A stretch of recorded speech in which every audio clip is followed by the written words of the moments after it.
Hello and welcome back. I'm Robin Hill, the founder of Great Lakes Black Authors. We are in now the Crime of Literacy Panel 2. And I'm going to say a couple housekeeping things and then I'm going to pass it on over to our moderator for today, Mr. Tony Fleming. Make sure that you are checking out the website, glbaexpo.com. We have various digital products available. One is the Storyteller magazine, which Mr. Tony Fleming is right on the inside of this latest one. I'm going to show his nice advertisement there. He's going to talk about what that mindset call is in a minute. But this is Storyteller magazine. It's free online, and you can also purchase a subscription to the magazine, which is a quarterly subscription.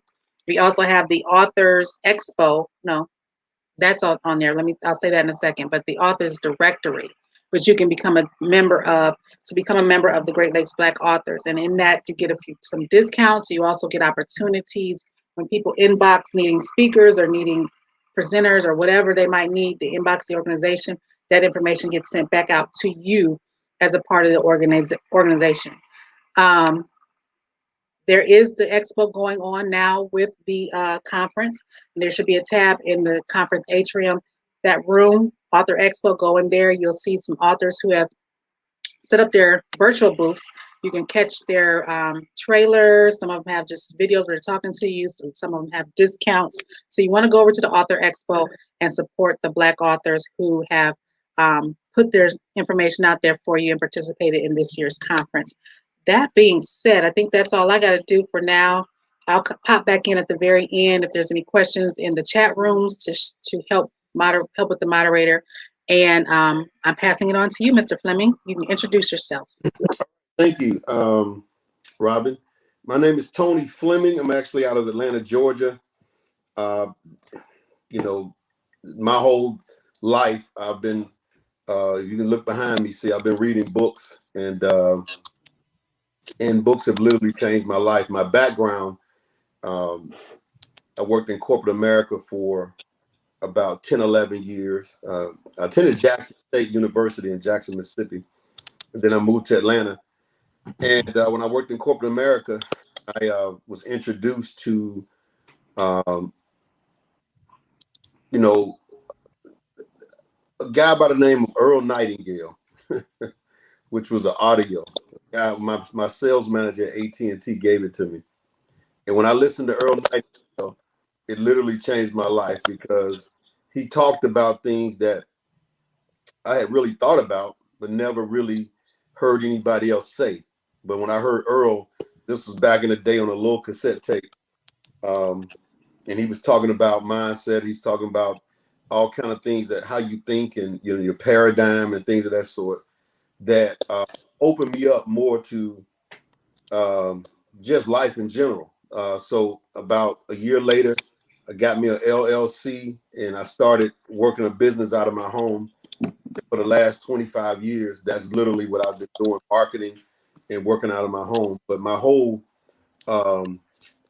life was changed when I heard Earl Nightingale, when I heard, and he suggested books that I start reading books. My whole world changed. Now, how I got into this part here, meaning the literacy part and all of that, was that I was trying to get books into the prisons, and it was difficult for me to try to find how to do that. And a friend of mine referred me to someone who referred me to someone.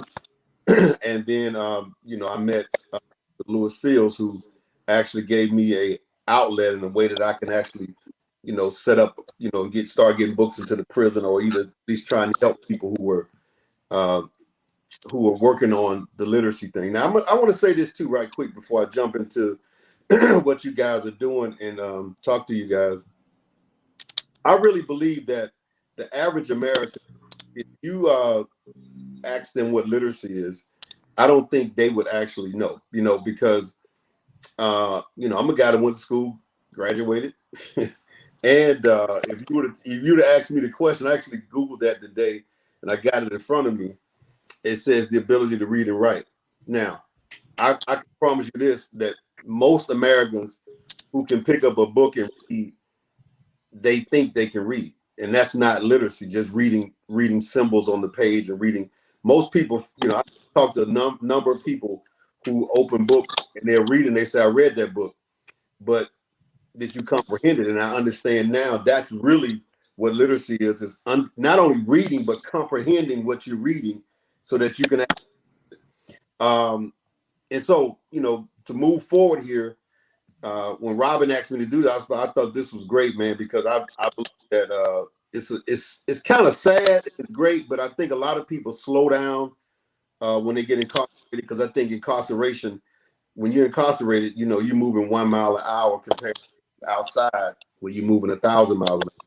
And I think a lot of people, not everybody, matter of fact, most of them don't, but a lot kind of slow down and start realizing and start reading and start understanding things and start realizing that how they've been living their life and how life has been, the way they've been feeding into all the information that they would get in the program that we get is something that we need to reverse. I think from reading books and things of that sort, that's what it means. That's what happened to a lot of people. So, all right. So quickly, I want to bring on two guys that were incarcerated. I'm gonna start with Donnie here, and let Donnie talk a little bit about his story and actually what happened with him, and then we're gonna talk about how literacy has really helped him and how he understands what people really need to know about that. Because again, I can promise you, if you talk to most people, they'll tell you I can read. They'll tell you that I'm literate. They tell you but they really don't understand that. And so, Donnie, can you share with us a little bit about yourself and what happened with you? And I heard also too, Donnie, and James, I'm gonna get to you in a minute. I heard also, Donnie, that you had a book list of like 21 different books that you can kind of found on that has helped change your life and during the process of you growing. So, microphone's yours, sir. Thank you. Glad everyone is here checking us out.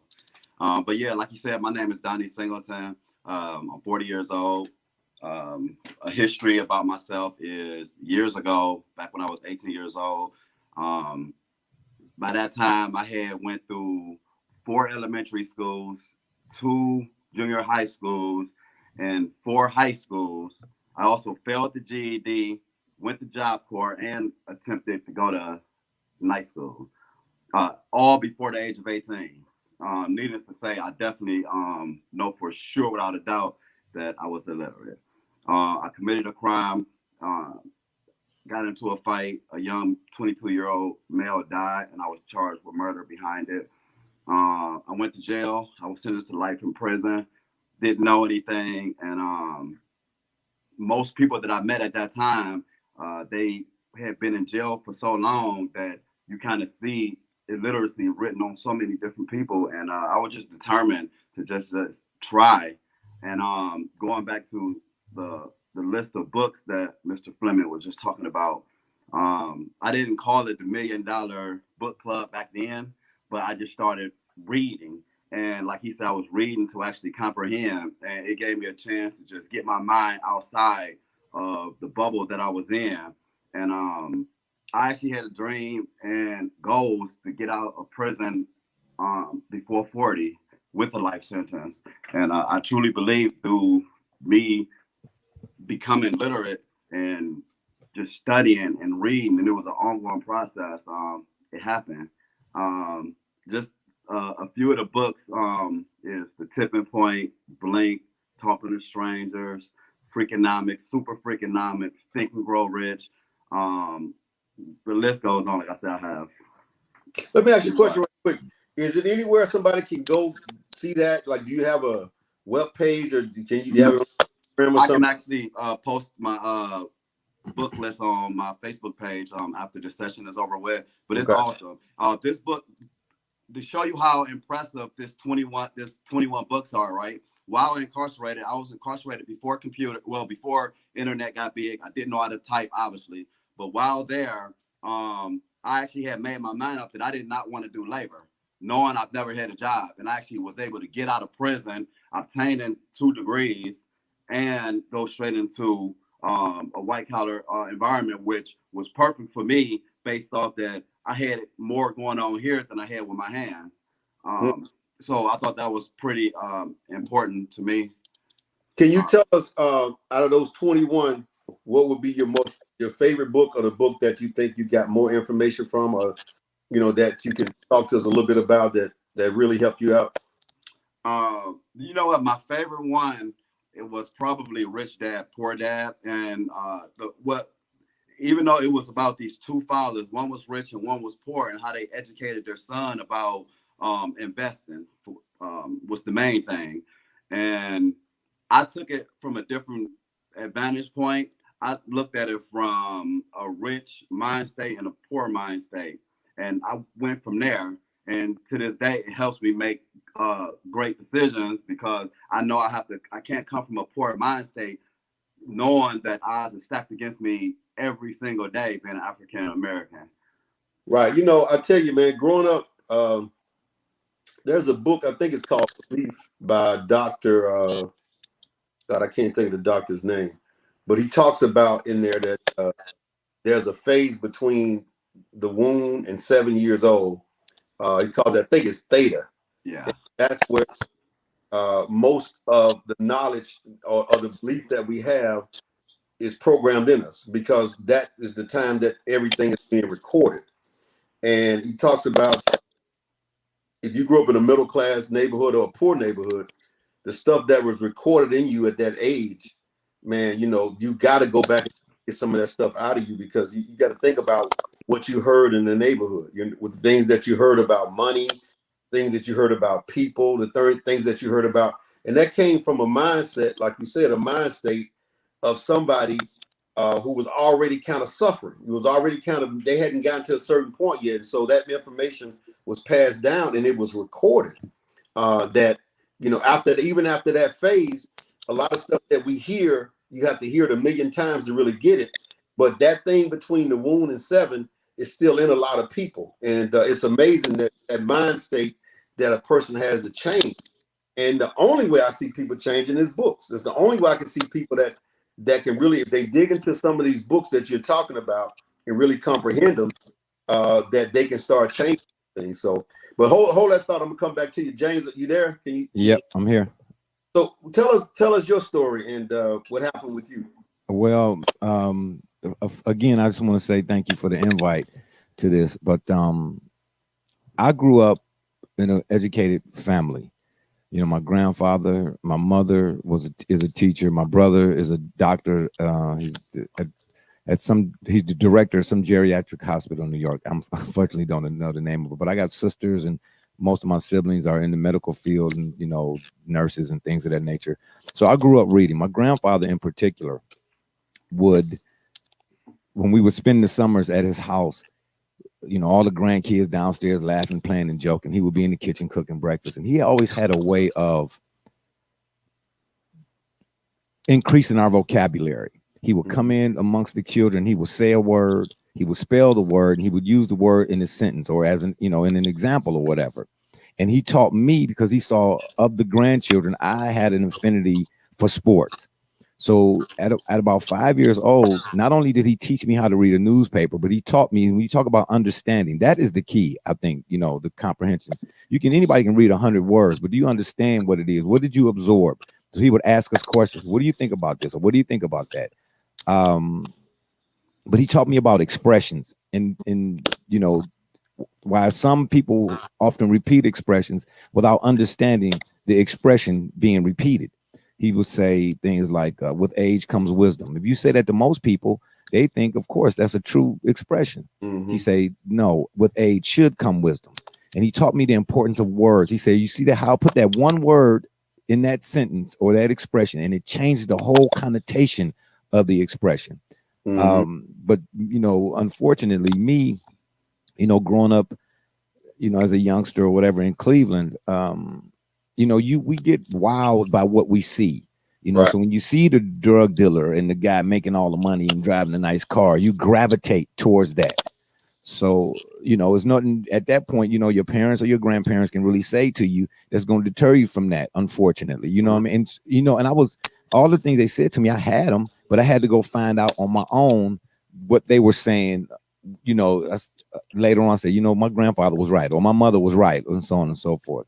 Um, I unfortunately got caught holding the bag for somebody in 1989. I got caught with 9.5 ounces, almost 10 ounces of cocaine on my person in Medina, Ohio. And if anybody knows Medina, Ohio, back in the mid to late 80s, Medina, especially that was during the drug, this whole Ronald Reagan and all of that type of stuff. That was a big deal. But, long story short, I ended up getting a concurrent, well, because of the aggravated trafficking, the intent to sell, I got a 5 to 25-year sentence for that. And then because of the possession and the amount that I had a 3 to 15-year sentence. So I was looking at 8 to 40, to tell you the truth. But the judge said, because you were not the one we were looking for, the best I can do for you is to run them concurrent. So being a reader, vocabulary and spelling, all those things, I was reading, man, Nancy Drew, Alfred Hitchcock. I like mysteries, Encyclopedia Brown, like things that make me try to solve, that critical thinking type stuff. But my mother was real big on nonfiction, so of course I read Malcolm X's autobiography and things of that nature. In a nutshell, like I said, I have, we were talking earlier, I have 2 sons, or I have 4 children. I got daughters too, but I got 2 sons in particular. And I express not just to them, but to all of my children, reading. If you don't read, then you will be sold on anything that you're being told. Reading helps one to think for oneself. My mother said, yes, I'm your mother. My grandfather says I'm your grandfather. So, of course, I'm not going to tell you to do anything wrong, right? So, but I want you to find out for yourself. And the way that you find out for yourself is to read. Read, man. Reading is, people say reading is fundamental. I say it's essential. It is, because without it, man, and in part, my degree is in journalism. I went to Ohio University. And the things, I took classes that would benefit me, throughout the course of my life, however much longer, I will be here on this earth or whatever, and Mr. Donnie mentioned books. I would, if I could add to his list, so to speak, Blue Rage, Black Redemption by Stanley Tukey Williams, As a Man Thinketh by James Allen. The Art of War is one of my favorites. And there's a local guy here in Cleveland who I'm pretty good with. His name is Everett Pruitt. He's head of the National Association of Home Inspectors. His company called Northland Research. He wrote 2 books, Snake Walkers, and There's Something About Anne. And one of my favorites was, or is, Brainwashed by Tom Burrell. Listen. Okay, tell us about that one. Man, listen. Man, I don't even know where to begin. All I know is, excuse me, I was at work one day. I work at the post office, and it was a security guard, a lady security guard, saw me talking to a coworker, and she stopped. She said, "You seem like you got a pretty good head on your shoulders." You know what I mean? I said, I do my best." So she said, "You in the book reading?" I said, "Yeah." She said, "I got one for you." And I read a lot of books throughout my life, and she brought me this book. I said, Brainwashed. I said, okay. I took the book home, man. I read the first 3 chapters that same day. I took it home. I brought it back to work the next night and attempted to give it back to her. She's like, "Why are you giving it back?" I said, "Because I'm going to keep this book. You got me, She said, "That's the whole idea. You go ahead and keep it." And I went out 2 days later and bought 10 copies and start handing them out to people randomly with a little spiel, so to speak, saying, "Hey, if you say you woke or you want to be woke, read this book and then we can have a conversation." Man, do you know a lot of people, I'm talking about people in my own household at the time I gave the book to, they read maybe the first 3 pages and set the book down, and 3 months later the book was still sitting in the same spot. Right. So then you don't want it then. Do you understand what I'm telling you? And to me, to some degree, that's what I call willful ignorance. Right. You know what I mean? If you don't like what's going on around you or what's being done to you in this society or whatnot, the best way to deal with that or understand how to defeat that, if you would, is to read. You have to read what's going on. If you don't want to read, then, they say, you can lead a horse to water, but you can't, make them drink or whatnot. But me and anybody and everybody I'm around, it's a difference in my opinion, between being smart and intelligent. You get what I'm saying? So you got to be a reader, man. If you're going to deal with me. On that point, I say and I want to pick up with that, Donnie, what we kind of talked about earlier about the slaves. You know, at one with the slaves, you know, if you got caught trying to train them how to read or teach them how to read, not only could the slave die, the person that's trained them could be killed. They could go to jail. They could be killed for that. You couldn't read. And now it's almost like, if you think about it, the person that, you know, used to die trying to read, now you got to almost kill a person to read. Yeah. Crazy, you know what I'm saying? Because at that point, Yeah. you know, now we got access to everything, and now we don't want to read, which is insane. But Donnie, pick up on that. You was talking about in the 1700s with the slaves, right? That 10% of people were probably literate, and that means that those 10 had to be illegally taught to read. Somebody had to teach them on that point. Can I ask a question, Mr. Fleming? My bad, Donnie. When you said that now it used to be you would be killed for reading, now you got to kind of force people to read. Do you think that's due to the Pavlovian? Is that like Pavlovian in nature? Well, that classical conditioning, and why it's different now than it was then? Yeah, but I think also that, you know, it's society, you know, it's like the whole world is changing now. You know, we're in an Instagram society now where, you know, one sentence, they forcing you to just write one sentence or something.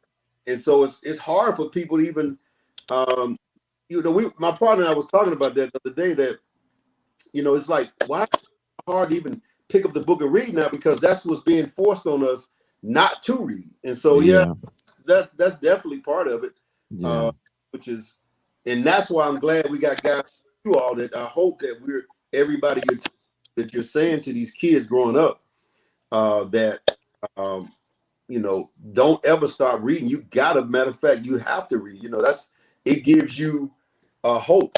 If you're not reading, where are you getting your knowledge from? But Donnie, bring on that point that you was talking about with that. Oh, okay. Real quick.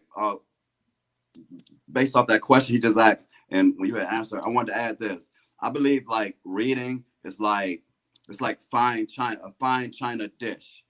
We know it got quality, it got substance, and I believe that nowadays most people they go through life like it's a styrofoam cup or a styrofoam drink. So it's the same thing. They pick up a book and then they look at it for a little bit and then they put it to the side. That's no different from drinking from the styrofoam, throwing it away. Right. Styrofoam, getting rid of it. And I believe that's a big change, how at one point it was more substance that we was even eating from and drinking from opposed to now. And just like a person's cell phone could be messed up and there's ways of getting it fixed, but people rather just spend all the money to get a brand new one. So I just believe the styrofoam mindset today. But going back to the slavery thing, I heard Robin mention it earlier about how around 1740-ish, how whites cannot get caught teaching a black anything. Now, as far as how to read, pretty much. But put that aside. Around the 1740-ish, around 1740 to around 1745 is an interesting stat that says that only 10% of the slaves were actually literate, meaning at some point they was taught something. And it's interesting because about a month ago, I sent Mr. Fleming some data about people in prison, of how it's so hard to get out of prison with a life sentence. And you know, if you just go back over these last 10 years, out of 100% that's in Ohio to have a life sentence, only 10% have actually been released. So now, when you think about that 10% that have been released, and you think about that 10% a long time ago, back in 1740, who was actually literate, we can actually see how it's a trend of things can change in your life if you educate yourself. But it's up to you, pretty much, however you can get it. You know, I know for me, it was a book. It's called Attila the Hun. He was a Hungarian, and he was a prisoner. And the Roman government used to take the Hungarians and keep them incarcerated for like decades. And then they brainwash them, similar to the book. I read that book before, but they brainwash them. They teach them their ways. And then they put him back into his own society, but then they're taking another one back. And after I read that, I had to have an understanding that although I'm being released last year, guess what? Someone else is going in. Yeah, right. So it's up to me knowing I'm released to see the youth, to see my brethren, to see my sister, to do what I can in order to try to help them, because I understand it's just an exchanging thing. So my main goal in life is just to try to educate people. At minimum, put a book in their hand. In this house right now, I have hundreds of books in this house right now. And that's just the thing. Remember when we was younger on NBC, the commercial with the star, and it used to be like the more you know. Yeah. Well, you know, back then we didn't get it, but now it's like you had said, Mr. Fleming, the more you know, the more you know. And that's what life is about today, man. Just trying to educate the next one so they don't have to be replaced by someone else, you know. Yeah. Right. You know, if I may, you know, like I said, not just for my children, but I tell any person I come across, education goes beyond the four walls of an institution. Right. I asked them when I say, you know, are you educated? Yeah, just because I didn't go to Harvard. No, that's not. No. Yes, college is great. Mm-hmm. College is a great thing. I went to college, but like I tell my children, I said, you know, who are getting ready to embark on that, I said, going there, you have to know what to go get when you get there. You know, to get out of there. It's like grocery shopping. When you go grocery shopping, you look and take inventory in the house first, and you make a list. You go get the things that you don't have. When you go to college, in your junior and senior years in high school, you should already have some idea of plan of what you're trying to be when you get out of there. You know what I'm saying? So when you get to college, be like, I'm taking this course, I'm taking that course, I'm taking that course. I said, before you know it, you'll probably be out in less than 4 years. You know what I mean? Because you went in there with a specific plan or whatnot. And one last book I wanted to mention, Donnie, you may have this one as well. I took an African American studies class because I was taught, and I would teach others, learn as much about you as you possibly can beyond what you're being taught. Okay. The name of the book we used for this class was called Toms, Coons, Mulattoes, Mammies, and Bucks by Donald Bogle. And it was a depiction of blacks in film and television from like from the birth of a nation, the very first birth of a nation in black and white, all the way up to that time, I think to like the late 1990s or whatever. Man, when I took that class, it's people, my own kids, they don't like to sit down and watch TV with me. Number one, I don't watch a lot of television. Number two, when I watch it, I can't help to see it from a latent standpoint, beyond the manifest. You understand? When I was having a conversation with some people, and they were, you know, going on and on about how Denzel and Halle and a few other people won Oscars. I said, listen, used to be a time we wouldn't even be considered for that kind of stuff. So yes, clap, you win an Oscar. But if you stop and look, what are they winning the Oscar for? They're not winning the Oscar for roles that you could have won one for Great Debaters, John Q, Malcolm X, you know what I'm saying? Things. So in other words, you're finally giving us credit, but it's like a dollar on the string, but you're taking it away because of the role that we play was degrading. So I just, and when you talk about reading, that's what reading does. Reading helps to discern between fact and fiction in this world that we living in, man, to me. Yeah. I also, if you don't mind, going back to when you were talking about with Lewis Fields, I was incarcerated with him, smart young brother. So he came up with this concept, and it didn't come overnight. It took almost 2 decades to come up with, but he came up with this concept, and it's called Books for Bruises, right? So he had to have this understanding that most people that end up in prison, at some point, they probably suffer some form of a bruise, whether it was mental, emotional, physical, sexual. It was some type of bruise that transpired in order to make them believe, whether intentionally or not intentionally, that it's okay to do whatever it is that they may have done. Right. So he realized through educating himself, and I can also agree, just by reading, we was actually able to exchange our bruises for books. And it's very important. And this is big time, because earlier when I spoke about the many elementary schools and the many high schools, is I used to get picked on, not making excuses, but I got picked on a lot. And then I got to the point where I started fighting, and that's how I ended up in a deadly fight. So I had so much going on here from the bruises that I felt like I was taking. And then I thought the only way out of this is to dish out bruises, and we see where it landed me. But in reality, I didn't actually become healed until I actually exchanged those bruises for books. And then now, me being out, I have a fiance.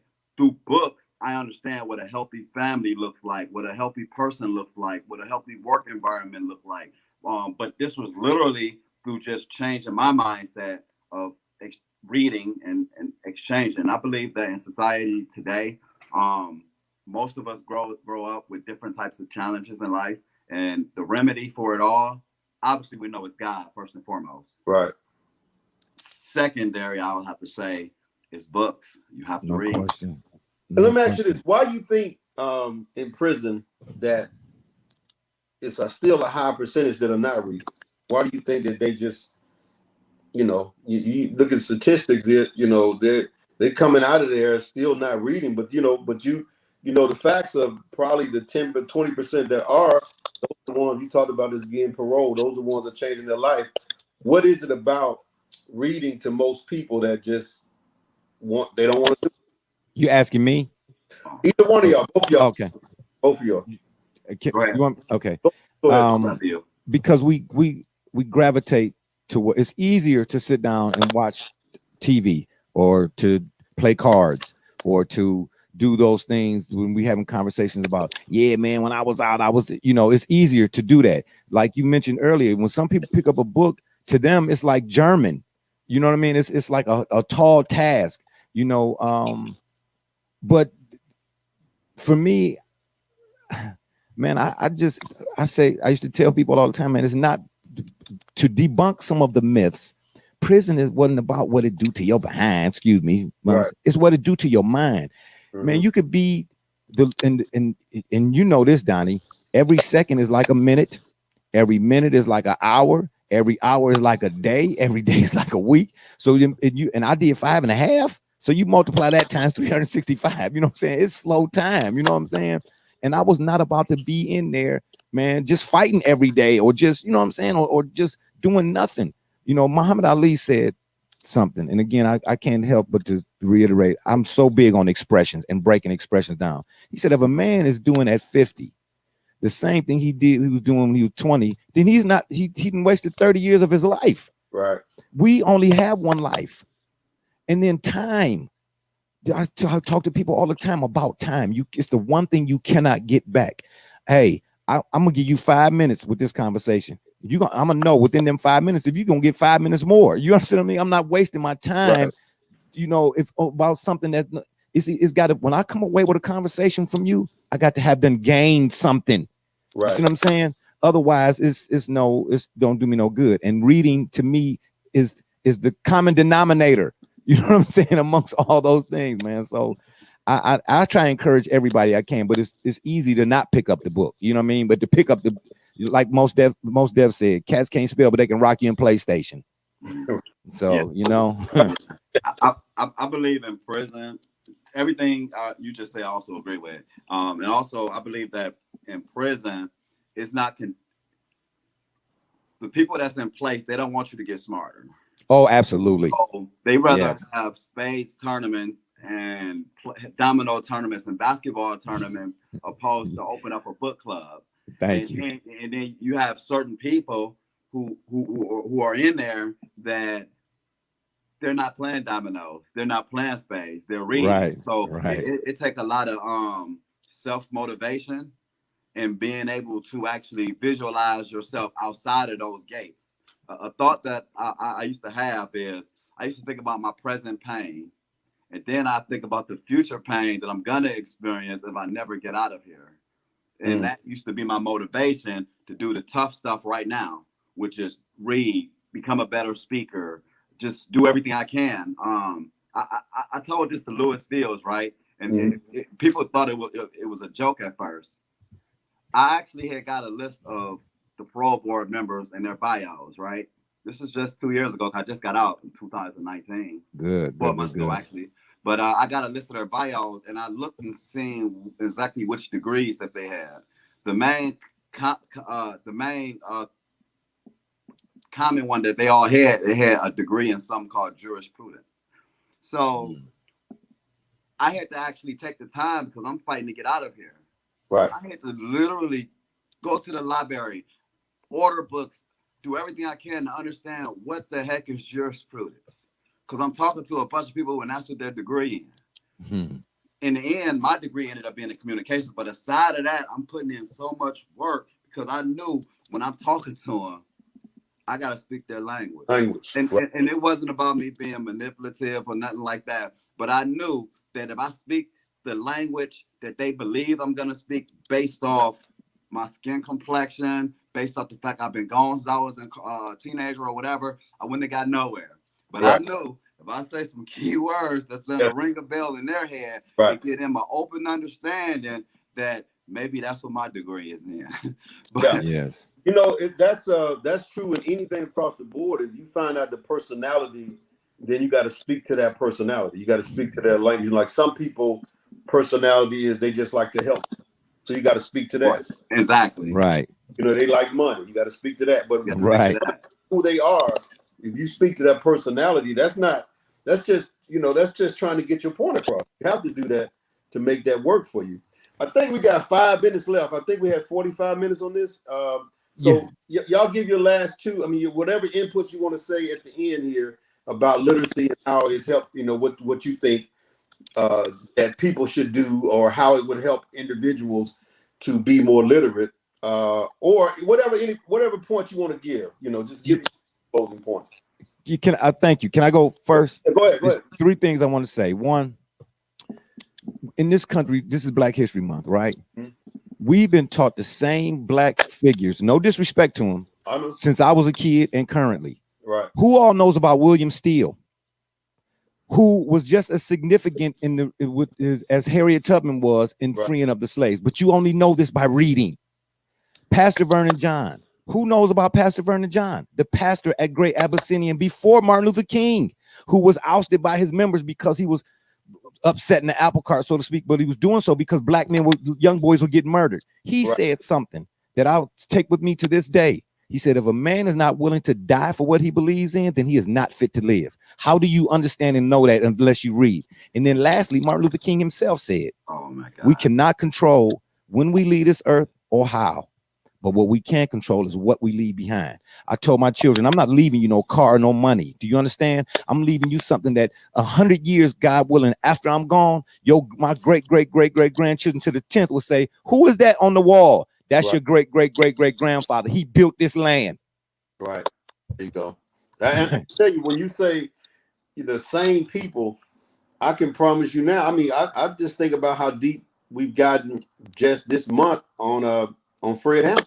You know, a lot of folks didn't even talk about a 20-year-old brother, 21-year-old brother. Hello, H. Rap Brown. Yeah, you know what I'm saying. So those things need to be more prevalent. We need to talk about more. A lot of these books. I'm gonna share a book with you guys too when we wrap it up. But go ahead on. Give your last points. My main thing, based off today's climate, with whether it's police shooting of young Black men, or just the social injustice that's going on right now, I would encourage every person to read Martin Luther King's letters from Birmingham jail. Yes. The reason being because once you read these letters and you sit back and you look at what's going on with Black Lives Matter, for example, you see the people out there, right?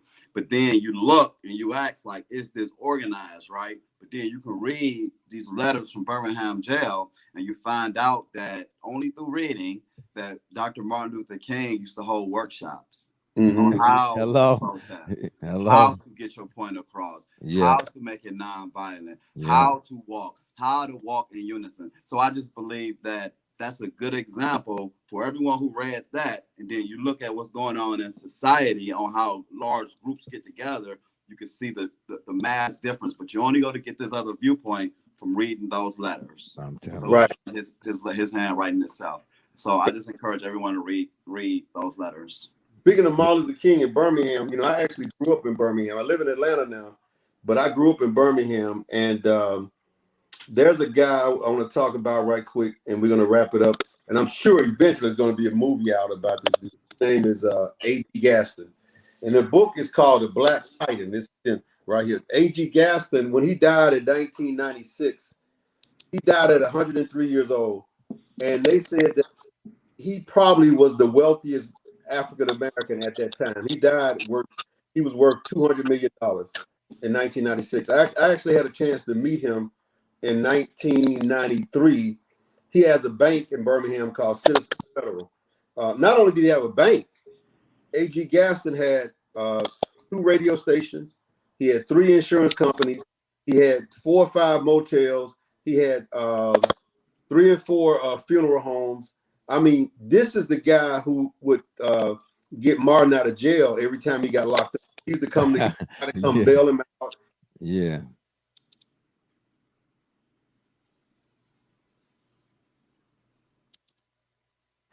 Am I still there? Okay, yeah. He would bail him out of jail, but AG.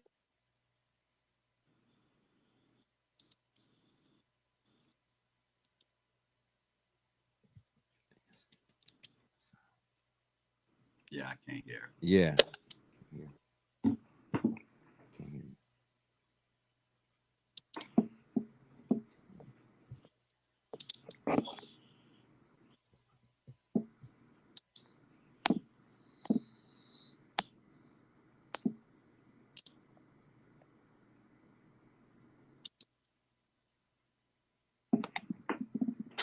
I just sent him a message. I don't know if he got Okay. it. Yeah. I think his mic, he had I think it rejected the call and his mic went out. But he's saying Yeah. that book is the guy who that was the money man, huh? That got King out of jail. I had to find out. I ain't know about that man. See what I'm saying?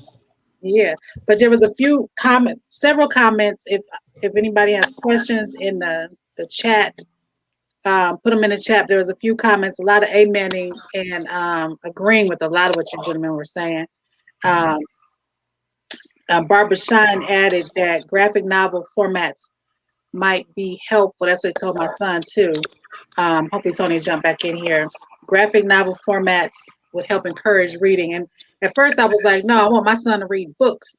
But now the way they do these graphic novels now, it's pretty much a book with pictures, but it's more interactive, it's broken down differently because she says large block text can be intimidating to some people. Right. So if you're dealing with people who are trying to get into reading, that might be an option. Go ahead, Can I add something? Throw here. What I did was with my children, because they too had not difficult, they didn't want to read. I found out like my son was early on into skateboarding, my middle son, and my oldest son was into basketball, and my daughter was into ballet or whatnot. So I would find those types of books to something that they like. You know what I mean? And then they start reading, and then from there they just picked it up on their own. When we go to the bookstore, that's our thing. We go to the bookstore. Oh, can I get this and can I get that? So I say, if you whatever that person that you're want to read, whatever they're interested in, find something that they can read in that thing they like, and then hopefully it'll pick up from there. Barbara also asked, how can we promote literacy within the incarcerated community from the outside?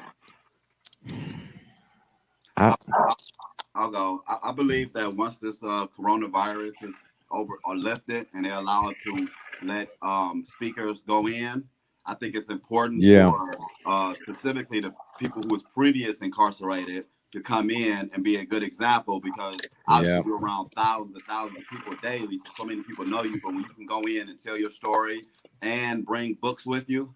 Not too long ago, Tony Fleming donated I forget, I want to say about 151 CDs, right? Right. To the prison. So it was interesting because I'm not in prison, but when I picked them up, I started listening to them. But anyways, once we successfully got them in there, I felt so good because of the simple fact that, similar to what Ray was talking about, when you find someone's interest. So remember earlier I spoke about they'll play spades and win a prize. But the way it worked out, Tony Fleming donated some prizes, right? Yeah. And he also donated about, I think, like I said, about 151 CDs, right? And now what happens is it's this situation going on because of Lewis Fields, where you listen to this CD, you read this book, you go through this little program that he's teaching, guess what? You'll win a prize. And it's so many people that's indigent who don't have much that they may be going through it for this prize. In the end, you never know how Tony Fleming's words may help them later on in life. Exactly. How that book or that program, Books for Bruises, may help them in life. So I just think it's important for people to go back in and share their story and bring books. Got you. The person who asks about how can they help, you need to tell them about the Books for Bruises and let them, because they can contribute there and that'll get them into the prison, doing it that route too also. Yeah, we accept books for Bruises, and we just make sure we get them out to the right people, and we just target the right groups that really need it, which is the previous incarcerated as well as our youth. What's the email to Books for Bruises again? Yeah, I need to get that. The email. I'll just give you my email because Lewis goes to his sister, but Okay. mine is long. I'm sorry. It's the Books for Bruises Facebook page? It is, but since he's going to be getting out in a couple months, we have not really been updating a lot of stuff on it. Okay. But my email is Singleton, SINGLETON, Dontravius, DONTRAV, V as in violence, IOUS @gmail. Okay, I put it in the Facebook chat so people can just get it from there. Thanks. Okay. Mr. Fleming, you want to close out your panel? I think that was it for questions. Okay. Well, no, I mean, that's pretty much it. I'll just, y'all check out. Don't forget AG Gaston, man. The thing about him too was that he used to bump heads because he really didn't want integration because that killed his hotels, that killed everything. He's like, man, we got here, get out of town. But he's funded it. Y'all check him out and read up on him. That's it. AG Gaston, the Black Titan. Can I add one last thing? Mm-hmm. For all the younger readers, because that's to me seems where I see most of the difficulty or the challenges with the younger readers, that preteen, like 13 to 16, 17, so on and so forth. This book, mine's is kind of beat up. We Beat the Street. Mm-hmm. We Beat the Street is how a friendship pact led to success.